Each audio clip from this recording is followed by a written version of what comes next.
সমগ্ৰ ৰাজ্যৰ লগতে চৰাইদেউ জিলাৰ সোণাৰী ভগৱতী প্ৰসাদ বৰুৱা সোণনি উচ্চতৰ মাধ্যমিক বিদ্যালয় আৰু দোলবাগান উচ্চতৰ মাধ্যমিক বিদ্যালয় পৰীক্ষা কেন্দ্ৰত আজি 1:30 বজাৰ পৰা আৰম্ভ হৈছে উচ্চতৰ মাধ্যমিক চূড়ান্ত পৰীক্ষা। ৰাজ্যৰ মুঠ 3,06,925 গৰাকী শিক্ষাৰ্থী অৱতীৰ্ণ হ'ব পৰীক্ষাত। 856টা কেন্দ্ৰত অনুষ্ঠিত হৈছে পৰীক্ষা। 1,44,402 জন ছাত্ৰ আৰু 1,62,423 গৰাকী ছাত্ৰী অৱতীৰ্ণ হৈছে এই পৰীক্ষাত। মথুৰাপুৰৰ পৰা ইছলাম আহমেদৰ ৰিপৰ্ট, অসম আদিত্য। NKS হুণ্ডাইলৈ স্বাগতম। নৰ্থ ইষ্টৰ প্ৰথম GDSI 2.0 ফিচাৰ্ছ ডিলাৰ হৈছে NKS হুণ্ডাই। অত্যাধুনিক সা সুবিধাৰে তৈয়াৰী মষ্ট আপডেটেড হুণ্ডাই ডিলাৰ এতিয়া ডিব্ৰুগড়ত।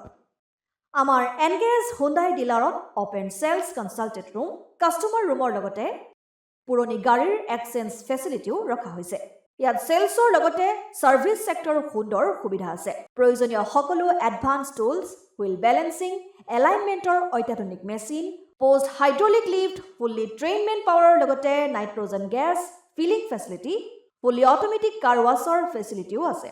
লগতে NKS হুণ্ডাই ডিলাৰে কাষ্টমাৰসকলৰ সুবিধাৰ্থে মোবাইল ছাৰ্ভিচ ভেনৰো ব্যৱস্থা ৰাখিছে, য'ত হাইড্ৰলিক লিফ্ট, ৱাছিং facility, wheel balancing, tyre pressure check কৰাৰ লগতে বহুখিনি সুবিধাই উপলব্ধ আছে। NKS হুণ্ডাইলৈ আহক আৰু সুবিধাসমূহ গ্ৰহণ কৰক।